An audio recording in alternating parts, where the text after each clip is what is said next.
Hello ladies and gentleman, boys and girls. मेरे इन videos को बनाने का कारण है कि I want to help millions of people in their financial journey. क्योंकि अक्सर देखा गया है कि फाइनेंस की बातें ना तो स्कूल कॉलेज में होती है ना तो घरों में की जाती है। इसीलिए कई लोगों को फाइनेंस की सही नॉलेज, सही अवेयरनेस नहीं होती, जिसके वजह से वो जीवन में बहुत सारे मुश्किलों का सामना करना पड़ता है। हमने कोविड में देखा, in Covid many people die due to lack of money. पैसे के नहीं होने की वजह से कई लोगों ने अपनी जानें दे दी कोविड में। इसलिए कहते हैं पैसे से बहुत कुछ ख़रीदा जा सकता है। पैसे से कुछ चीज़ें खरीदी नहीं भी जा सकती, लेकिन याद रखें, जब जेब में पैसा होता है तो जीवन की मुश्किलें का सामना हम आसानी से कर सकते हैं। ये कोविड में जो लोग मर चुके, वो लोग कभी ये नहीं सोचे कि ये दिन भी उन्हें देखना पड़ेगा। ऐसा भी वक्त कोई आएगा, ऐसे भी कोई इवेंट्स आएंगे। इसीलिए सबसे पहले फाइनेंशियल प्लानिंग में आपको चाहिए कि आपको जो अर्निंग मेंबर होता है फैमिली का, जिसके ऊपर फैमिली डिपेंड होती है, उसे अपना इंश्योरेंस कराना होगा, लाइफ इंश्योरेंस लेना होगा। कुछ लोग लाइफ इंश्योरेंस लेने में भी गलती कर देते हैं। वो लाइफ इंश्योरेंस को इन्वेस्टमेंट्स से मिला देते हैं, यूलिप पॉलिसीज़ लेते हैं, मनी बैक पॉलिसीज़, जो वो उनके लिए फ़ायदेमंद नहीं होती। जो रिटर्न्स मिलना वो समझते हैं, वो रिटर्न्स उन्हें नहीं मिलता। इसीलिए हमारी आपकी लाइफ की पॉलिसी सिर्फ एक term insurance, plain term insurance plan लीजिए, और जितना भी आप एनुअल आपकी इनकम है, सालाना आप जितना कमाते हैं, उसका 10 टाइम्स आपका लाइफ इंश्योरेंस होना चाहिए। फॉर एग्ज़ाम्पल, एक आदमी 10 लाख पर एनम कमाता है, इंटू 10 मीन 1 CR की उसकी टर्म इंश्योरेंस पॉलिसी होना चाहिए। तो सब में पहली चीज़, आपको फाइनेंशियल जर्नी में अगर आप कमाते हैं, आप अर्निंग मेंबर हो, तो आप अपने लाइफ की इंश्योरेंस लीजिए। ये लाइफ इंश्योरेंस एक अम्ब्रेला की तरह काम करता है। अगर बारिश होती है रेनी सीज़न में, हम अम्ब्रेला से अपने आप को प्रोटेक्ट करते हैं। इसी तरह इंश्योरेंस काम करता है। एक हुआ लाइफ इंश्योरेंस, दूसरा इम्पोर्टेंट है हेल्थ इंश्योरेंस। हेल्थ इंश्योरेंस आपके सभी फैमिली मेम्बर्स का हेल्थ इंश्योरेंस आपको लेना चाहिए, क्योंकि आजकल मेडिकल इमरजेंसीज कुछ होती है तो बहुत एक्सपेंसिव हो गई।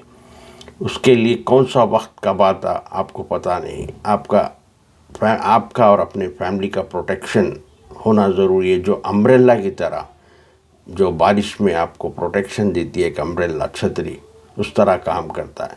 हेल्थ इंश्योरेंस में CCI टॉप अप कर लीजिए, क्रिटिकल केयर इलनेस।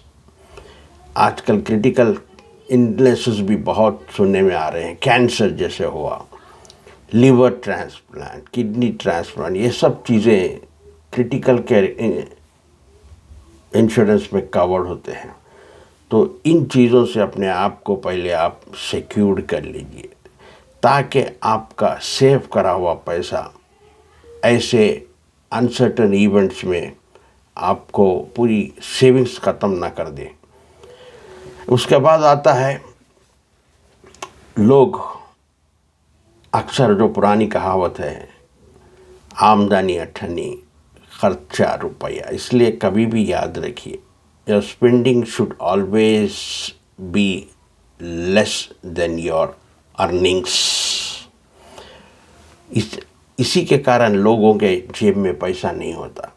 अभी फेस्टिवल सीज़न आ चुका है, दीपावली सामने है, क्रिसमस, न्यू ईयर। अब कई लोग आपके सामने कई प्लान्स, कई ऑफर्स लाएंगे, इंटरेस्ट फ्री लोन्स, EMI पे लोन, और आप इस चंगल में फंस जाएंगे। आपको अपने आप, क्योंकि आपको अपने आप पे कंट्रोल नहीं होता, आप में एक हैबिट बन जाती है, इम्पल्सिव और कंपल्सिव बाइंग की हैबिट हो जाती है। इसके कारण आप ईएमआई के चुंगल में फंस जाते हैं, इंटरेस्ट फ्री लोन के चक्कर में चले जाते हैं। इसके कारण है नंबर 1 अवेलेबिलिटी ऑफ क्रेडिट। और हर जगह आपको लोन्स देने के लिए कॉल्स आते हैं, बुलाते हैं लोग, हमारे पास से पर्सनल लोन लीजिए, हमारे पास से क्रेडिट कार्ड का लोन लीजिए, हमारे पास से इंटरेस्ट फ्री ईएमआई लीजिए। आप इन लोगों के बातों में आ जाते हो। ईएमआई हो या लोन हो, ये एक कर्जा है। जीवन में कर्जा करने की आदत नहीं होनी चाहिए। मैंने अपने जीवन में हमेशा कर्जे से डरा है और मैंने देखा है कि लोग जो कर्जा नहीं लेते, कर्जे से डरते हैं, वो जीवन में आगे बढ़ते हैं। सेकंड थिंग इज़, जो ये कर्जा लेते हैं, लोन्स लेते हैं, पर्सनल लोन हुआ, होम लोन हुआ या कार, किसी भी तरह का लोन लेते हैं, रिच लोग लोन इसीलिए लेते हैं कि वो एसेट्स बनाना चाहते हैं, लेकिन गरीब और मिडिल क्लास लोग उससे लायबिलिटीज़ बाई करते हैं। आपको एसेट्स और लायबिलिटी में फ़र्क तो मालूम होगा। एसेट वो चीज़ है जो आपके पॉकेट में लाकर पैसे डालती है, और लायबिलिटी वो चीज़ है जो आपके पॉकेट से पैसे निकालती है। फॉर एग्ज़ाम्पल, आपने एक कार ली, वो आपका एसेट नहीं है, वो एक लायबिलिटी है। क्योंकि जैसे ही कार लेते हो, उसका रोड परमिट, उसका इंश्योरेंस, उसका पेट्रोल चार्ज, उसका मेंटेनेंस, हर चीज़ के लिए आपके पॉकेट से पैसे निकलते हैं। लेकिन उसी कार को आप अगर ऊबर या ओला पे चलाते हैं, एक्सपेंसेस जाकर कुछ बचता है और आपके पॉकेट में आता है, तो वही कार बन जाती है आपकी एसेट। तो हमेशा याद रखिए, रिच लोग एसेट्स बनाने के लिए लोन अगर लेते भी हैं तो एसेट्स बनाते हैं, और मिडिल क्लास और गरीब लोग लायबिलिटीज़ को बाई करते हैं। तीसरे नंबर पे आता है कॉन्सेप्ट ऑफ फाइनेंस। हमारे पास कॉन्सेप्ट ऑफ फाइनेंस इसलिए बढ़ चुका है क्योंकि इंडिया जो है एक स्टेटस ड्रिवन सोसाइटी है। स्टेटस ड्रिवन सोसाइटी यानी मेरे पड़ोसी के पास ये चीज़ आ गई, मैं भी, पड़ोसी पे के पास एक बड़ा टीवी आ गया, मुझे भी लेना है, पड़ोसी के पास एक नई कार आ गई, मुझे भी लेना है। इस तरह से स्टेटस ड्रिवन सोसाइटी है, इसलिए लोग जहाँ पर भी ईएमआई, नो इंटरेस्ट ईएमआई या नो इंटरेस्ट लोन होता, उसकी चक्कर में पड़ जाते हैं। चौथा आता है लोन फॉर एवरीथिंग। हर चीज़ के लिए आजकल ईएमआई, हर चीज़ के लिए ईएमआई। आप कहीं भी चले जाओ, वो बोलते हैं ईएमआई है, नो इंटरेस्ट ईएमआई।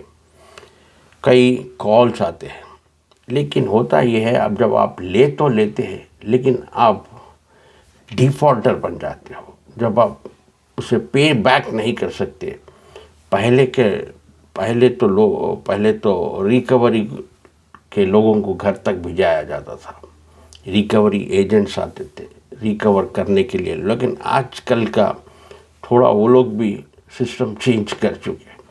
वो आपके कॉन्टैक्ट्स को देखते, फ़ोन के कॉन्टैक्ट्स को रीच करते हैं, और आपके जो करीबी लोग हैं, रिलेटिव्स, फ्रेंड्स, उनको फ़ोन करके बताता है कि आपका ये बंदा हमसे लोन लिया और पे नहीं कर रहा। ऐसा करके आपके रेपुटेशन को वो बिगाड़ते हैं, ख़राब करते हैं। ना सिर्फ उससे बिगड़ता, और आपका क्रेडिट हिस्ट्री भी ख़राब हो जाता है इससे। ये ज़ीरो कॉस्ट जो बोलते हैं, ज़ीरो कॉस्ट ईएमआई कैसे काम करता है? एक्चुअली जो मैन्युफैक्चरर होता है या डिस्ट्रीब्यूटर होता है, फॉर एग्ज़ाम्पल उसका एमआरपी 10,000 है, तो वो जो है रिटेलर को 8,500 में देता है। तो अब रिटेलर के पास 1,500 की मार्जिन होती है, 1,500, तो वो कभी 500 रुपीज़ डिस्काउंट में दे देता है, 9,000 में बेच लेता है।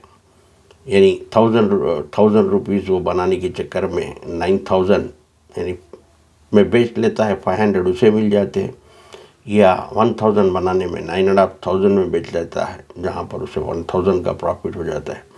लेकिन ये ईएमआई और नो इंटरेस्ट लोन्स पर वो सीधा एमआरपी आपसे वसूल करते हैं, यानी 10,000 की चीज़ को 10,000 लेते हैं। यहाँ पर रिटेलर 1,500 बनाता है, लेकिन आपको ये लगता है कि वो ईएमआई पे मिला, नो इंटरेस्ट ईएमआई या नो इंटरेस्ट लोन पे मिला, ऐसा होता है। और गवर्नमेंट भी ये सब जानती है, लेकिन गवर्नमेंट खामोश इसीलिए है कि हमारे कंट्री का जीडीपी बढ़ता है। जीडीपी का मतलब ग्रॉस डोमेस्टिक प्रोडक्ट, यानी total goods and services produce with in the country. पूरी कंट्री के अंदर जितना भी गुड्स एंड सर्विसेज प्रोड्यूस होता है उसे कहते हैं जीडीपी। और ऐसा करने से देश की जीडीपी ग्रो होती है, जीडीपी ऊपर जाती है। इसलिए हमारा मोटो, एक ही मोटो होना चाहिए कि फर्स्ट सेव देन स्पेंड। पहले जमा करिए, फिर खर्चा करिए।